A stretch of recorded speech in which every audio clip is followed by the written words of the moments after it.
Mr. B moving by step again.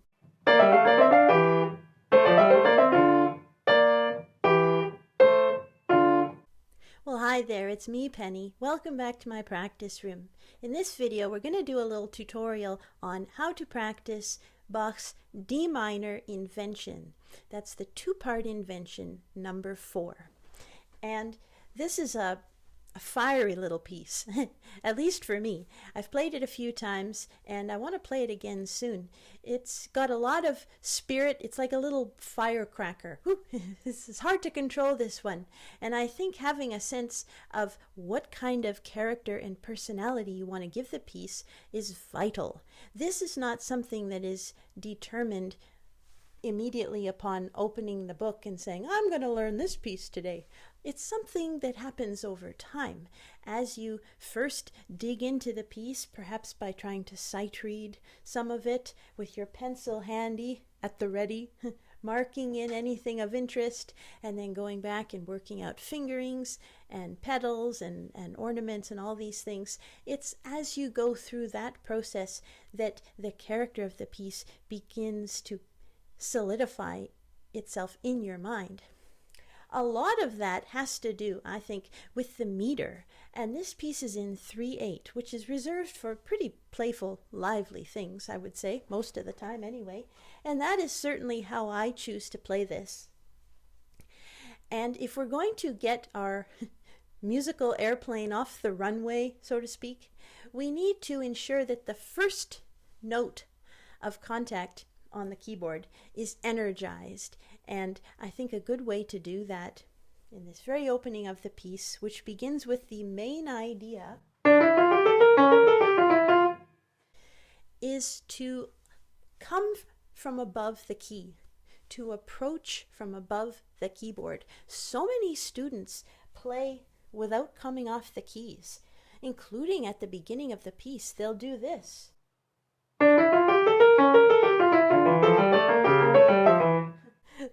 They didn't lift off once. I see that a lot. You want to come off because that gives thrust and bounce and energy and vigor to the music.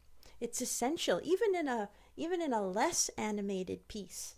And when you're in a triple meter, which I think is a very rounded, circular kind of meter, 1, 2, 3, 1, 2, 3, as opposed to something in 4/4, which is a little bit more angular feeling, 1, 2, 3, 4. I mean, we walk.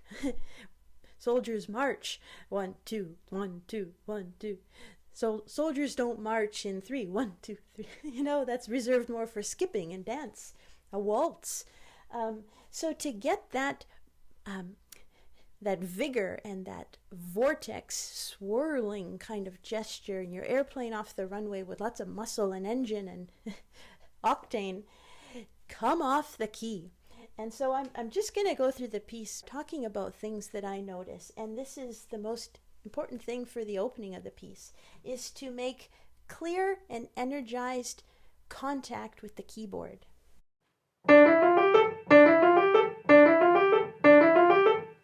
I would take the first 5 notes of that opening gesture and just repeat them a few times like you're bouncing a ball. And be sure that on the first note, which is our downbeat, beat 1, that you have a very clear downward arrival onto the keyboard with a loose wrist, not a jiggly jello, limp spaghetti kind of wrist, but also not a locked Frankenstein kind of wrist. A little bit of a bounce, just like when you go to wash your hands and you're air drying them and you shake your hand, this kind of thing. It's a little bit like that. And the hand is going to be firm, not floppy and loose, not clenched into a claw, and also not with super flat fingers. When we have pieces that are very notey, such as this one, by notey, I just mean there's a lot of passage work. This piece is practically running 16th notes, very short notes, non-stop. It's notey. When we have notey music, we have to curve the fingers just a little bit so that we can focus the sound and have the articulation clear, like a picture. You want it in focus. You don't want blurry. Your eyes will get tired. Your ears will get tired.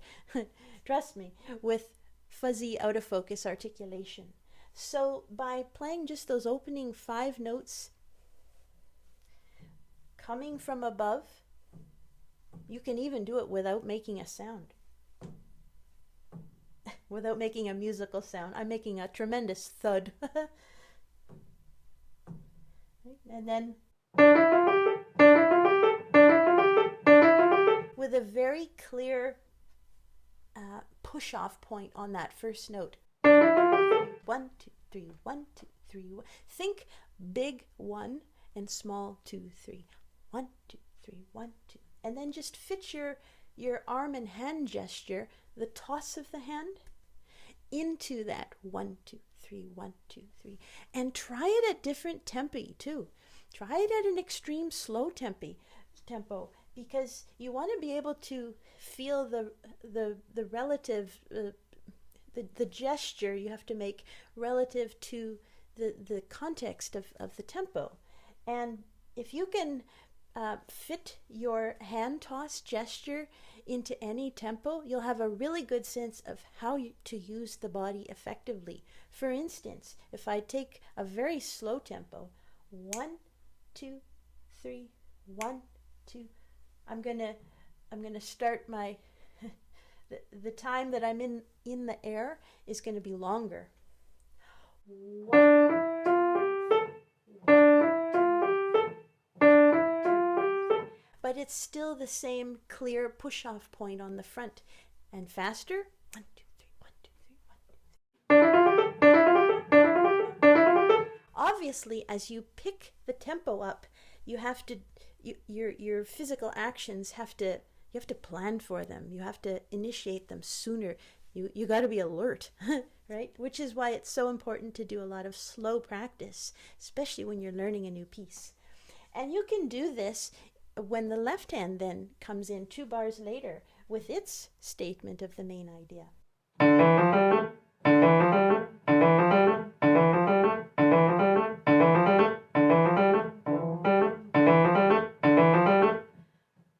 You don't have to come from way high off the key, but just a little bit, because it livens the sound, it gives bounce. If I play it just strictly from right in a stationary position, it's like, but as opposed to, it's just like the plane flies. And also I'm hearing the pulse before my hand even arrives on the key. 1, 2, 3, 1. And sniffing can help too. 1, 2, 1. You know, pianists are notorious sniffers.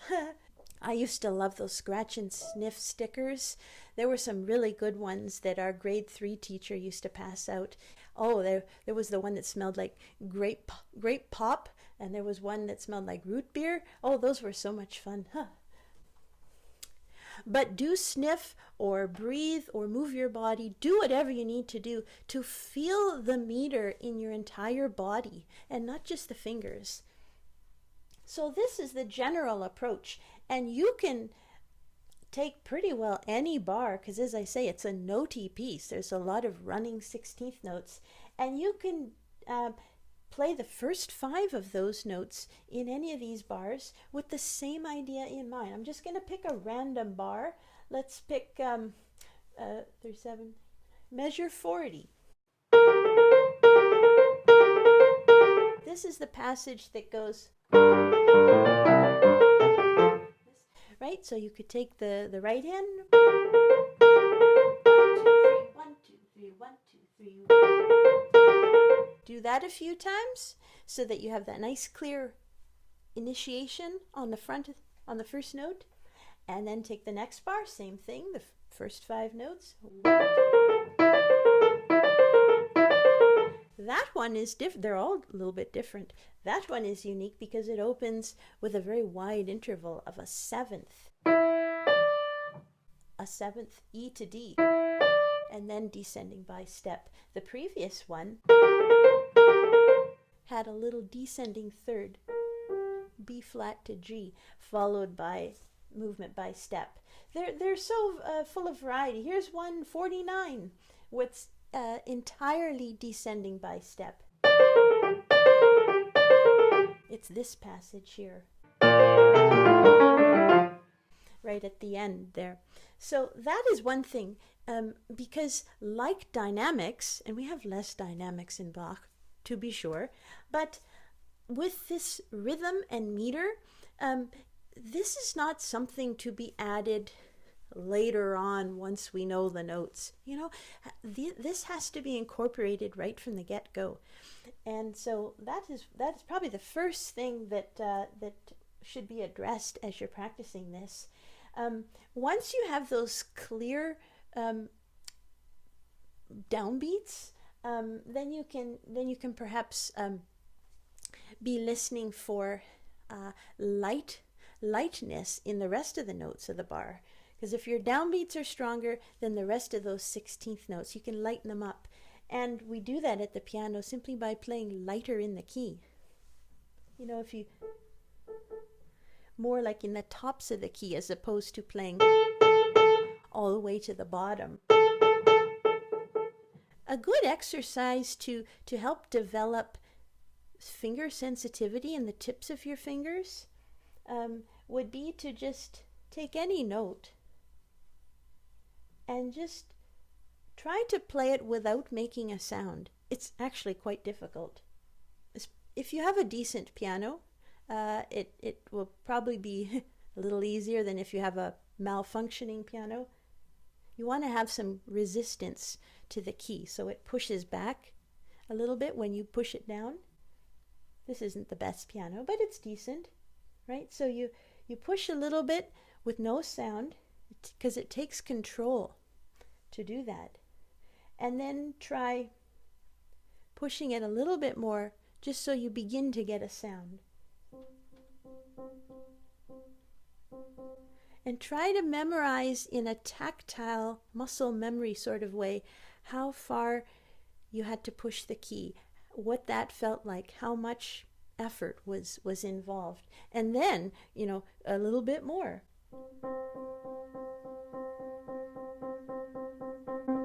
And then all the way to the bottom with a very deep, full sound. And then go back the other way to nothing at all. You could do that with each finger. A little bit of that here and there is really, really good. In notey pieces like this, articulation, as we've said, is super important, and emphasizing your downbeats, not in a deliberate, literal, slam us on the head every bar kind of way. No, in a more subtle way. But that is one thing that is helpful. Another thing that's helpful to get clear, nice focused pictures of sound in these running 16th notes is to practice, and this is not the most pleasant thing to listen to, but practice with forte staccatos.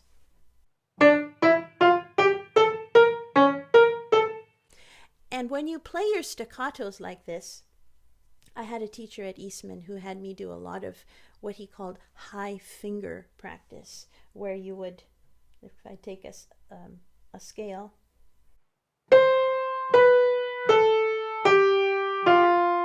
you literally lift the finger as high as you can and play it as deep into the bottom of the key as possible. Sort of that kind of practice, and that is helpful too as a side tangent. But here, because this is so short, these notes, I think that kind of practice deep into the key but with staccato. And here's the clincher to really help get strength in your fingers. When you, right after you play your nice punchy, loud, forte, strong staccato, flicking the key as we do, try to do it from on the key. You know, I was just saying at the beginning of the video about, you know, coming from above. Yes, when you're going to start a new gesture, a new phrase, a new section of the piece, the beginning of the piece. But as you're in the midst of these these scales, these flourishes, and you're trying to build strength in your fingers, with this forte staccato, stay close to the key, as opposed to this, where the finger is flopping up and down. That's not staccato.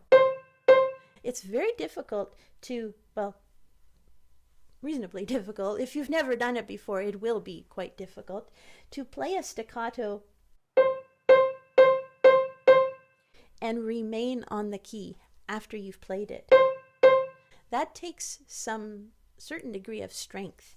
And so practicing like that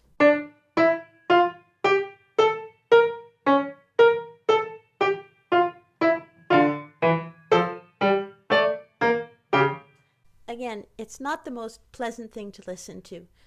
Here's where having a keyboard comes in handy, because you can turn your volume down or put on headphones. But hopefully, if you have a real piano, and that's to be preferred, an acoustic piano, hopefully your neighbors won't mind. Because we got to have strong fingers. Otherwise, no amount of practice is going to make nice, clean, super clear articulation. Another thing you'll want to keep in mind to help guard against out of focus articulation is to keep in mind that a certain amount of wrist rotation is vital. Just think of your wrist as a kind of a hinge, and your finger, if you just hold it on the palm of your hand, is the pivot point. It's a little bit like that. And of course the rest of the hand follows. The rotation helps with making our movements at the piano more efficient, in the same way that shifting your arm to your left side when you go into the bottom of the keyboard, or shifting to the right when you go to the top of the piano, the right side. These are essential movements, as well as a certain amount of movement from your torso as well. In the music of Bach, because he was not writing it for a piano with 88 keys, this is music written for harpsichord, a smaller, more fragile, quieter instrument. The keys were shorter, and so, you know, we're never playing these notes in Bach, unless perhaps you're playing a Busoni transcription, a very romanticized version of Bach. But Bach is like, you know, the keys we work with are like in this nice middle of the piano. So we don't have to, you know, hunker down like we do when we go to play thundering octaves in something by Franz Liszt or Rachmaninoff concerto. We don't have that. It's not the same use of your legs so much. And we also don't have thundering triple fortissimos in Bach. I mean, I suppose you could add them if you wanted. It's Urtext edition. There's no dynamic markings on the page, but it would be a little bit out of place, I think. But nonetheless, because Bach's music requires clarity, and in order to hear the horizontal lines, this is polyphonic music. It's not homophonic music, which is music consisting of a melody and accompaniment. This is polyphonic music, multiple melodies. In this case, two of them, two voices or two parts. And so when you have a wide interval, such as a seventh, we have a number of those here. Much of the notiness, the 16th notes in this piece, they're mostly moving by step. They're like scales, going up and going down. All of this kind of thing. But launching many of these measures at the beginning is a wide interval of a seventh. So for instance, in the beginning, this is all moving by step like a scale, very singable, but then we have this diminished seventh. That's a wide interval, very wide, and it's expressive too, because, you know, from the point of view of a vocalist, it's much more easy to sing by step than it is to sing disjunct, wide leaps, right? So when you have those wide intervals, in this case it involves two black notes, but those are places where you need to rotate. And you can kind of feel that third finger, just like when I was demonstrating on the palm of my hand, if the B flat is up here and the C sharp is down here, right, we have to rotate with our wrists like a hinge, and the upper arm is cooperating. It's not like fixed against the body and letting the wrist do all the work. No, the arm is helping to open and close and make that wrist like a well-greased chain on an engine or on a bike. I gotta grease the chain on my bicycle. But to a certain extent, the upper body is also in harmony, hopefully, with this gesture. But really, when you're doing that on the keys, you could almost imagine that the note that's in between the B flat and the C sharp, which basically is the G, you know, your third finger, you could practice holding the G with your third finger and then just scoot back and forth from the B flat to the C sharp to practice your rotation.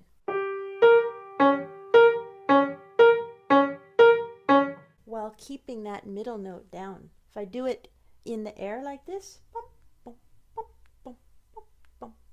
it also is good for training the fingers to stay close to the key. And then when you go to start a new entrance of this subject, let's call it, then there is your moment to come off the key and to approach the keyboard from above with that nice loose toss of the wrist. I like to practice in the palm of my hand a lot. It's helpful, and you don't have to worry about hitting the right notes. You're just going for the main gesture.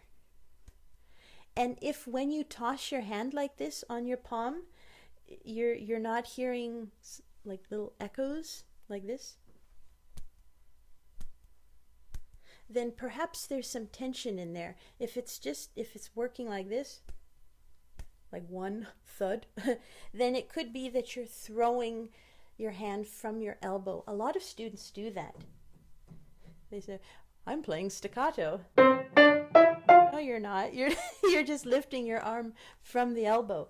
But to get the finger attack, that takes patience and quite a bit of energy, and you might feel even a little bit tired if you haven't done a lot of energized staccato practicing. So keep that in mind, but certainly in all of these places, left hand, it's got that wide interval. There it is, that diminished seventh. I don't know, in that case, maybe the pivot point of the third finger in the middle is not so ideal. But the rotation of this kind of gesture to help facilitate transportation of wide intervals is absolutely essential, and stay as close to the key as possible. You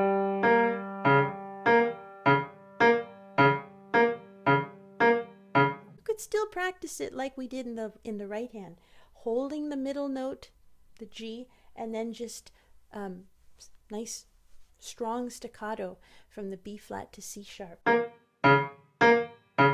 And stay close to the key so that you're really working those fingers. It's hard to make a staccato from right on the key.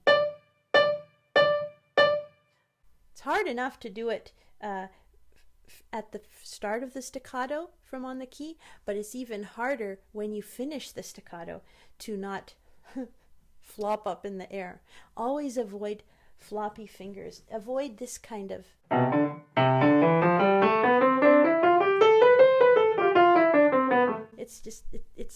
it's like a shower head where the beads of water are not coming out nice and together. They're kind of, one is going this way, one's going that way, and you're getting it in your ear and then on the wall, you know.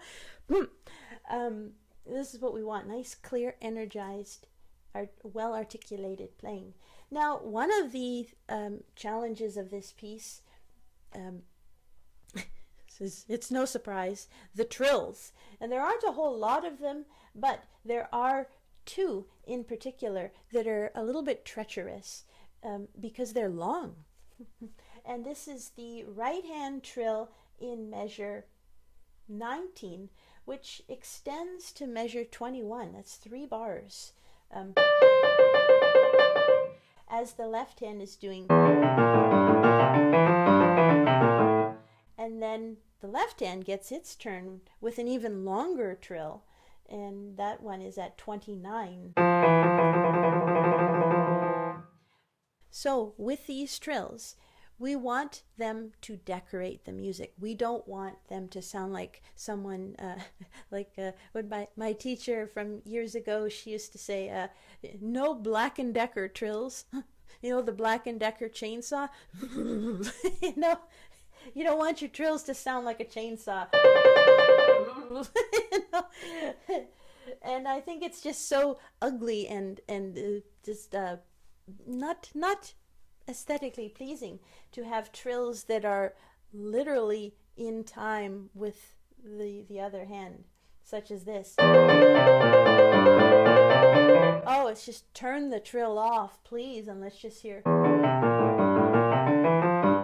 So you don't want balance issues in your trills. You don't want them to sound like a machine gun or a chainsaw. You want them to be light, like just a little whiff of, you know, like a little diffuser that you maybe put some essence of lavender oil in, and you get a nice aroma. You don't want like actual oil of the lavender poured up your nostrils. You'll be sick. We wanted to decorate the musical texture. At any of these points where there's a long trill, it's the other hand that is the more important, that we want to be listening for. And as we said, that involves having a good downbeat, feeling the meter in your body, and using this rotation to help facilitate transportation of the wide intervals. A word about trills, however, and by no means are trills and ornaments my specialty. Not at all. I have found that practicing trills, especially extended ones like this, are best approached first slowly. Too many people just get into the pool and start splashing the water and just hope that by some miraculous stroke of luck they'll play it all fast and it'll somehow fit in. I think that's very dangerous. These ornaments, as I say, they need to be light, and they also need to retain a melodic kind of a quality. So, practicing your trills slowly as in groups of 3. So as triplets, or more ideally as sextuplets, in groups of 6.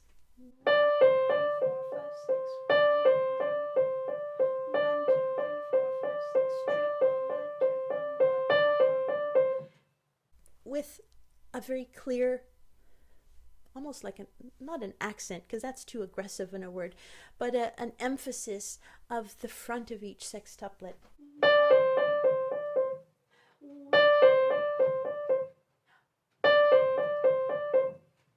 And the essence of what my hand, wrist, and arm are doing are simply what I would do for a 2-note slur.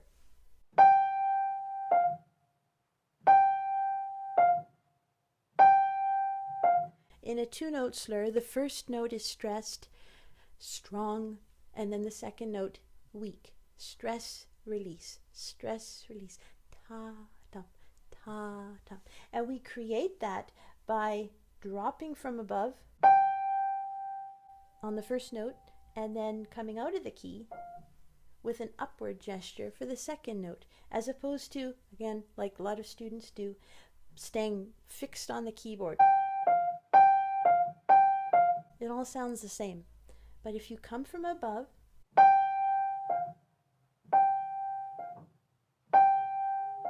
you can hear that the first note has a more penetrating bell-like quality, and the second note is more graceful and exits out of the keyboard more beautifully and charmingly. So practicing your scales in sextuplets, and if that's a little bit challenging, then just reduce it down to a 2-note slur. The notes here in the right hand, we're trilling on D and C. So just make a 2-note slur out of D and C. Coming from above, down, up, with a nice loose wrist and curved, firm fingers.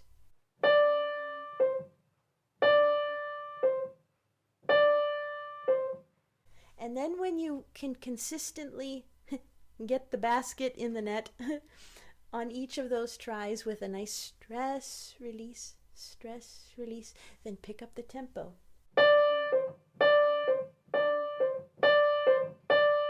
And then go into your sextuplets. Or maybe even, you could do groups of 4 too. 4 notes, but feel the first 3 as a triplet. So treble and 1, 2, 3, 4.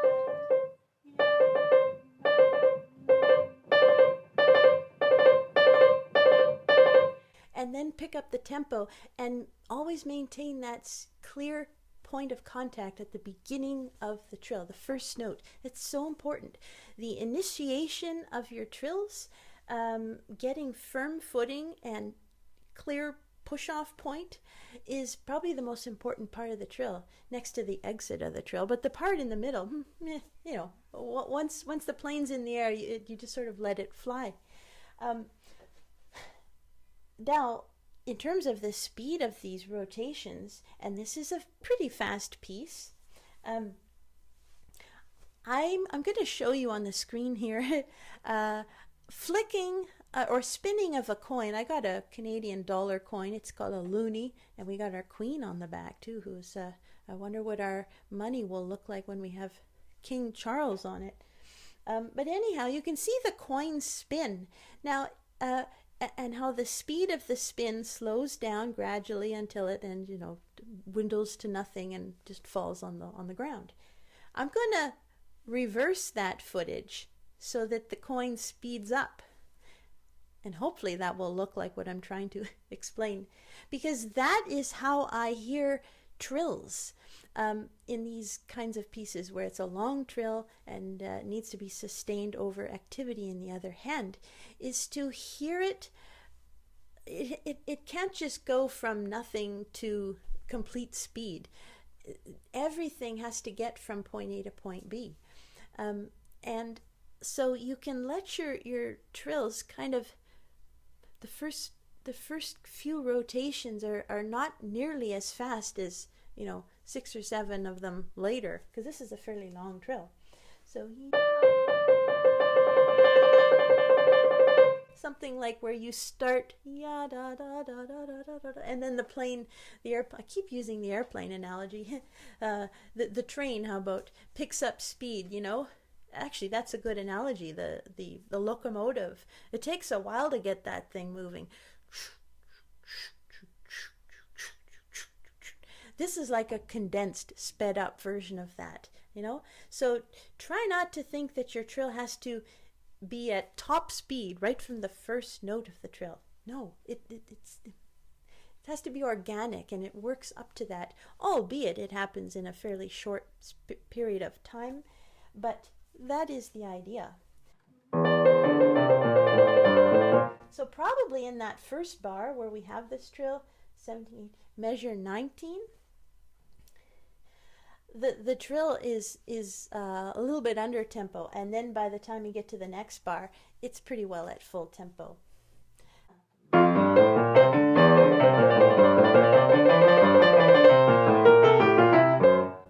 And then when we get the left-hand trill, same thing. So you can make those first couple of rotations a little bit more deliberate and deep into the key, and then gradually pick up the speed and play more in the surface, in the tops of the keys.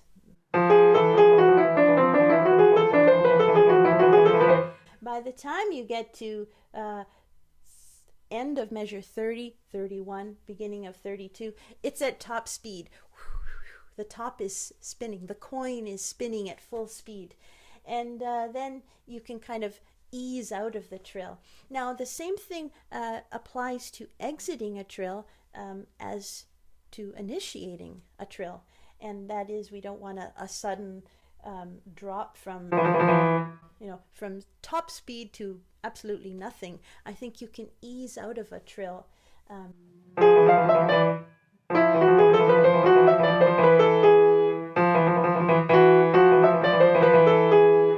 In fact, I would end this left-hand trill a little prematurely before the end of measure 33, because there's just so much going on in the right hand. We don't want to clutter that too much. And that note is tied into the next bar too.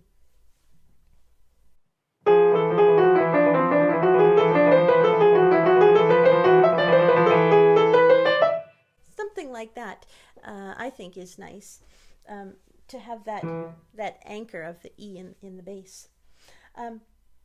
The last thing I wanted to talk about in this piece, and with just going back to the trills, I think I do have some other ideas that I want to talk about with trills, so maybe we'll do a separate trill video. But in terms of this invention, I wanted to mention that there are some, as always is always the case in Bach, some sequences. The first one, measure 7 through measure 10. All that's going on here is this. Right? I'm just taking the first note of each of those bars, measure 7, 8, 9, and 10. The first note of each hand.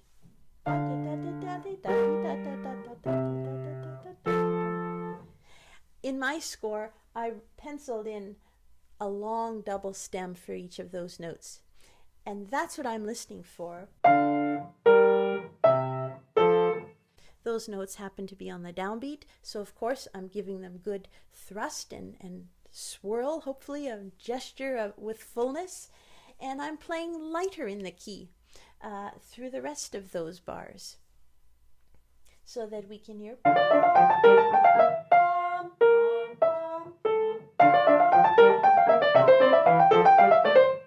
We get the same thing happening in measure 11, 12, 13, and 14. The music is moving down by step. Bach does this a lot. Whenever you find sequences in Bach's music, pencil them in. Put brackets around the passage. And if you want, mark a double stem on these essential notes that are moving either up or down by step. Both of these cases I've just outlined are descending sequences, going down by step. So this one at 11, the first note of each bar, just very convenient that it works out that way, not always the case. First note of each bar in each hand.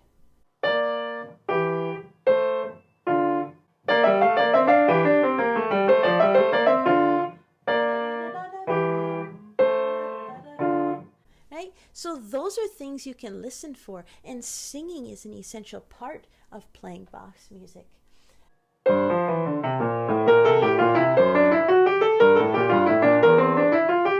We have another one at measure 22, 3, 4 to 25. Same thing, descending by step, by way of a bit of a leap there, a seventh actually.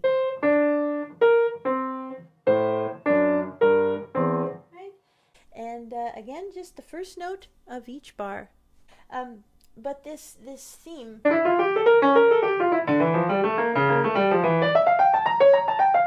comes and goes. It's like a ping pong match between the hands, volleying the ball back and forth. So having fun with that. And certainly when you come to the end of the piece, you want to kind of make the ending not a surprise. You don't want it to arrive on your listener suddenly. Oh, it's over. Oh, okay. You want to kind of mark it a little bit, you know.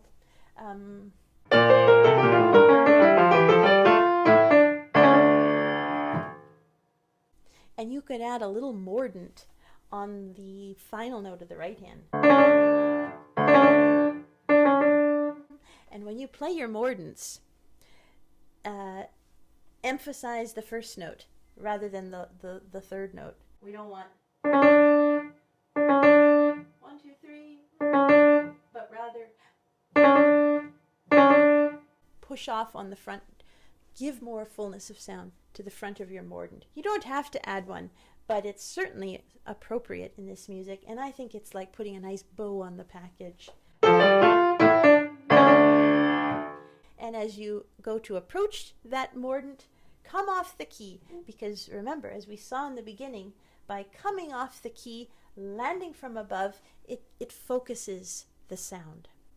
I hope this video was somewhat helpful. I would like to make some more of this kind of content for more of the inventions and perhaps some sinfonias as well, as these are pieces that are most commonly the first piece that people play when they're embarking on the music of Bach.